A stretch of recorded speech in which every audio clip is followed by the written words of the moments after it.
So I'm back again with another tournament report. This time we went to Atomic Cards for a tournament called Highspring Havoc, run by Black Pigeon Wargaming. The link will be below, or I'll tag them in this video as well. It's run by this wonderful man called Andy, who not only kept us all very hydrated by giving us bottles of water constantly, he also made sure to tell us all that we had a good time, which to be fair we did, so he wasn't lying. This was the first time for me at this venue, but the guys I drove down with all have been quite a few times. So roster wise, from Team Exploding Sixes, we had a few people, and then we had a few sort of club mates as well that came along. We had Ash with his Lumineth Realm Lord's army. I think he's played that army to death. He's podiumed with it before. He knows what he's doing with it. It looks fantastic. Try and get some pictures of it for you. Calvin with his OG love Khorne. While this man dabbles with lots of armies, including for some reason Techless, he's always been a Khorne boy, and he knows the army like the back of his hand. Zach being an absolute Chad, running 80 Chaos Warriors, and then some guy called Bellicor or whatever, but 80 Chaos Warriors. Something I aspire to, as you can probably see with the avatar I've got going on. As for me, I decided to play lumineth Realm Lords, and this time I wasn't baited into going into Giant. Fuck you, Steve! However, the list I was running this time, not generally the optimal list I would look to run.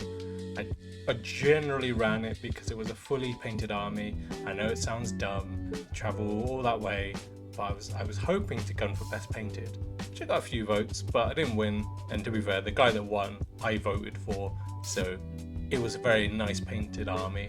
Don't know if we'll be able to get pictures of it again. I made this list originally when the book first came out, and I've always had the idea of using the Cathai models from Old World as something in Sigmar. And looking at this, I thought, where do they fit? And Severeth himself, I love the model. He's an absolute knobhead, and I love him but hate him for what he does at the same time. And his aesthetic really fits in with Cathai already, where he's got the sort of fox mask and stuff running around. So I thought, why not? I'll go with that. So my list, as you can probably guess, has Severeth, Eltharion. You know, they're the pair that work amazingly well. Bunch of knobheads, do a ton of damage. And then I've got Lurior for the fight first spell. She also is quite punchy. She's another wizard, very nice for her points. After that, we've got an Enlightener, nice caster, two cast, you know, with the silver one, +1 to cast, also very nice. Also gets to shoot out another spell on a 4-up if it's an unlimited spell. After that, it's mainly a lot of mountain stuff, so things like a Valinor, 15 Stone Guard, and then just some Wardens to also help sort of hold the line. My new list is a bit different. It will have all the mountain stuff out of there, and then I have 10 horses run around, help get into the fights. They get there a bit quicker than your normal mountain guys. 20 sentinels, bit of range damage. They're also a distraction, forces people to come into me, otherwise they're just going to keep shooting them. Riverblades lets you teleport around the board, very handy unit. So that brings us to game 1. Against Kieran, lovely guy, running Soulblight Gravelords. Very nicely painted army, I must say. We were on table 11, very bottom end of the tournament pretty much where I expected to be for the rest of the tournament. Also upstairs, where it was quite hot. Luckily, I'm used to the heat, but yeah, I could see why others would struggle with it. His list was a lot of skeletons. I think there was 2 blocks of them, and then a skeleton hero, 5 blood knights, a Vengorian lord, Radakar, Necromancer, and a big old zombie dragon, and some true blades. So he can go very wide, which is quite bad for me, as this is quite a big battle plan, lots and lots of objectives, which I don't do well with, and he does well with.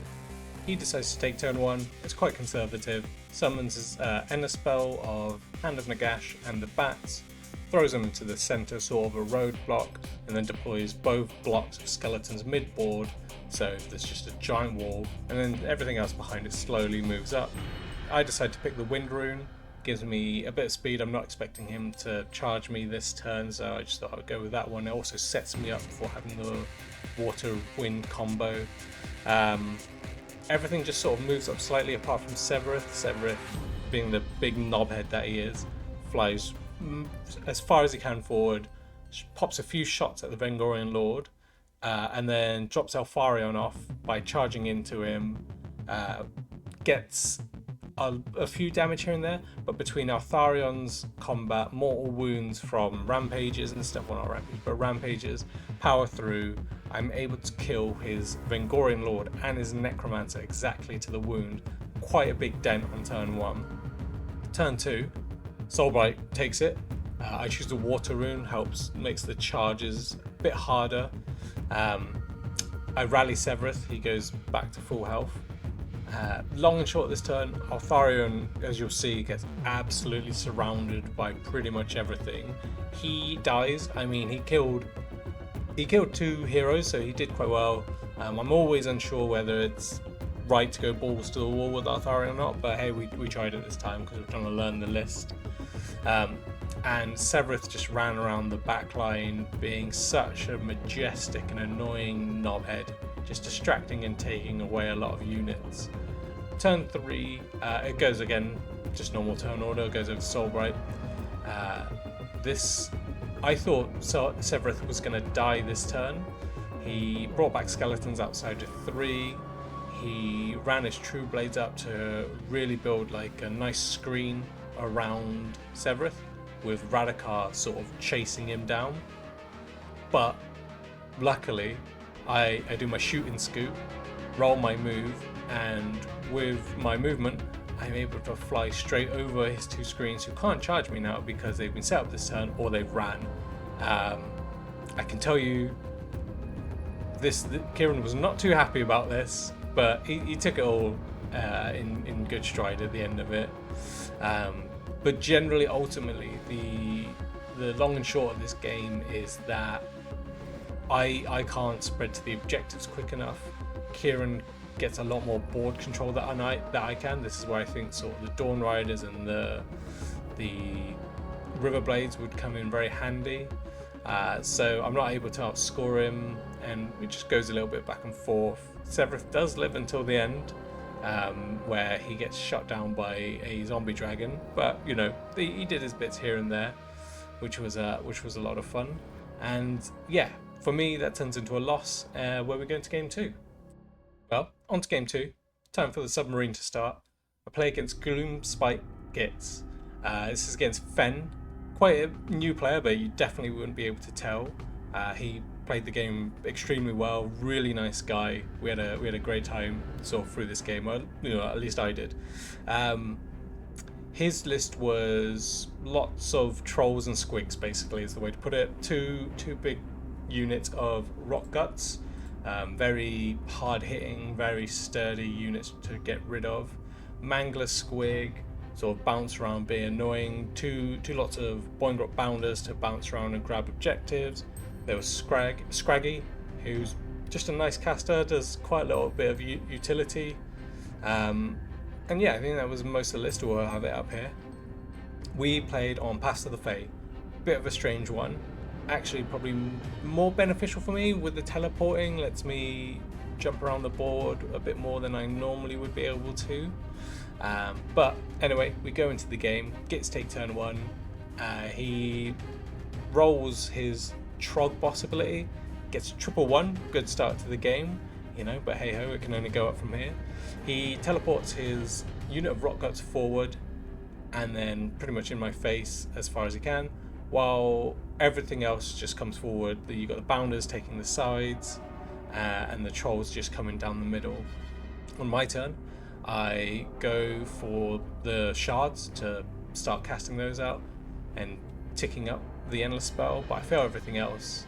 I thought, you know what I'm gonna do, let's try to get rid of these rock guts that are in my face. I shoot Severeth at them and do like 2 damage. Not very good. Turns out, as I said at the start of this, they're very durable, but I also whiff pretty hard. For most of this game, or pretty much all of this game, maybe bar this round, I opt for a rune which gives me -1 to hit, because as we know, if you're playing destruction, just put them on 5s, which is just horrible. As a Gargant player, it's absolutely horrible. Goes on to the Troll's next turn. His bounders get into Severith after I do a shoot at them with covering fire, and I don't do a lot of damage, and I roll the move and it's only like 1 inch. I think altogether I'm moving about 3 inches. Not great, but he gets his bounders into Severith. I teleport Eltharion into that combat. Luckily Severith manages to live from the bounders attacks, and Eltharion himself just absolutely decimates all the bounders. It goes over to me. Severith runs up the board. I'm thinking, okay, the rock guts aren't dying, let's go for something else. So I go for the big mangler squig at the back, shoot it, same as usual, drop Eltharion off to skull. Luckily the combo managed to kill him. Didn't realise how many mortal wounds a mangler squig can potentially put out, but luckily I passed all my ward saves, and then with a bit of rallying and stuff I'm able to get Severith into a good position, thankfully. On the other flank, I send Lyrior and someone else up, and I get into the cave squig, and I thought, you know what, there's another treasure target, gonna kill this one. Completely outplayed here, completely forgot about this ability. The cave squig just bounces out of combat and takes my objective, and I just thought, geez, wow, okay, very well played there, completely forgot about this. Good job there. But then eventually, just the way this game whittles down is by getting Severith, Eltharion, etc., and all the Stone Guard into the center, I'm able to just absolutely grind down Scraggy, Trog boss, Rock Guts over 2 turns. It did take more turns than I thought, because I thought I'll put Eltharion into Trog. He's, not got a good save, not got a ward. Swing, I think I missed every single attack on 2s and 3s, just every single one missed. Overall though, it comes down to a win to me. Extremely fun game, but yeah, -1 to hit to destruction, terrible. Oh, it feels so bad. And then when you get -1 to wound involved, Severith and stuff, it really neuters the damage they can do, unfortunately. But they, Fen played it extremely well. And this brings us on to the last game, Game 3. We're 1-1, potential to go 2-1 here, which would actually be, for me, a good outcome for this GHB. And it's against Danny and his trees. If you've seen his trees, they look fantastic. I asked him how he did certain things, and he was more than happy to give me advice. What a lovely man he was. His list consisted of Drycha, of course, you've got to have Drycha, Belphanos, lovely model, 2 blocks of Karnoth Hunters with great swords. They look like great saves here, but he was playing them as great swords. And he told me that it's fine, there was no confusion there. Warsong Revenant, Acorn of Ages, very, very annoying bring back, and also -ward, +ward, and a priest, very nice. Spirit of Durfu, a Tree Lord, and a Tree Lord Ancient. Very nice. I absolutely love this army. Karnoth Hunters are one of my favourite models, and I've got a bunch, as like we all do, sat in my pile of potential upstairs in my cupboard. I'll get around to them one day. Anyway, we're on Noxious Nexus. Again, this is quite a good one for me actually. I need to practice it more, and I've played it quite a bit now, but yeah, this one's not too bad for me actually. But foreshadowing here, I royally fuck up at one point. So, turn 1, for the first time in a long time actually, the turn order went to me first. I get up my defensive style, the 5+ ward, move up slightly, take a few pot shots with Severith just to see what I can do. Only do 3 damage into Drycha. Goes over to the trees, very quick turn, they move up. As they move forward, Severith does a covering fire and he manages to kill off a Karnoth Hunter before he runs away. Turn 2, Silnef win the roll. There's no real reason to give the double turn at the moment, so he gives a turn to me, which makes sense. And this is exactly where I threw the game completely, unfortunately. Just something I got caught out by, and a very good maneuver here. Belphanos is on the side by himself, and I think, oh, that's a nice juicy target. I think he gives run and shoot or something along those lines. So Severith flies straight to the other side of the board, And I do my usual, do a bit of shooting into him, some mortal wounds, and then charge and drop Altharion off.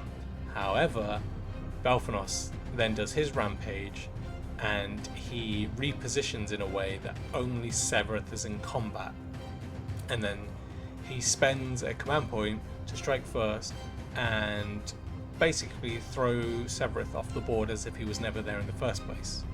And then something you have to watch out here, if you don't play Lumineth and someone else plays Lumineth against you, when Altharion teleports into combat, he cannot pile in if he's not in combat anymore because he didn't technically charge, so that also means he can't power through, just in case someone, tries it against you.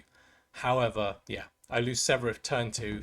He hadn't achieved much this game, unfortunately, but usually he's one of my power pieces, and now Altharion is in the middle of nowhere, so not great. After this, it goes over to my opponent's turn, where I get a bit lucky, I will admit. He fails his charges because I've got the river rune up, so he's got the -2 charge, he's not able to get in, and he sends Drycha to try kill Altharion. He gets quite unlucky with his rolls, I will admit, and he doesn't kill Altharion, and in the swing back Altharion actually just deletes Drycha, which is very nice for me. In the middle of the board, the Kurnoths are just sort of running into my front line, and with this I'm able to, when it goes over to my turn, when it goes over to the next combat, nothing can get into Altharion at this point because I sort of run him away and stuff, that he's able to teleport into the combat where the Kurnoth hunters are, and it gets out of sort of Spirit of Durfu range and all that, and he's able to, with everything else, get rid of the Kurnoth hunters, which is quite handy. But realistically at this point, I'd sort of unfortunately had the damage done and sort of tanked it a little bit myself. Altharion, later on, he teleports into a Tree Lord and he kills it, but then the Tree Lord comes back later on. Same with one Kurnoth, the Kurnoth comes back, and I'm just not able to chew through things quick enough. Unfortunately, Sevireth would have helped. He can assassinate a Warsong Revenant with his shooting and stuff like that. But again, it was a very, very good play by my opponent, and I hold no grudges against him. I didn't see it coming, and it's a good lesson to learn going forward because Sylvaneth are quite a popular army. I'm quite scared by the Sylvaneth lists because they're very strong, lots of mobility, they hit hard. They have a lot of tech pieces with a minus to ward, plus to ward. Giving a ward out, sorry. So it's very good. Overall, a 1-2 record to myself. Very good tournament. Would highly recommend, if you're in the area, highly recommend going. And he's great TO. Please follow his page. He's always posting some content. He's trying to get sort of Sigmar out there, and he's great at what he does, and he will tell you had a good time. Came 13th, no wooden spoon at least, so didn't have to fear that because I won a game, and yeah, it was a good time.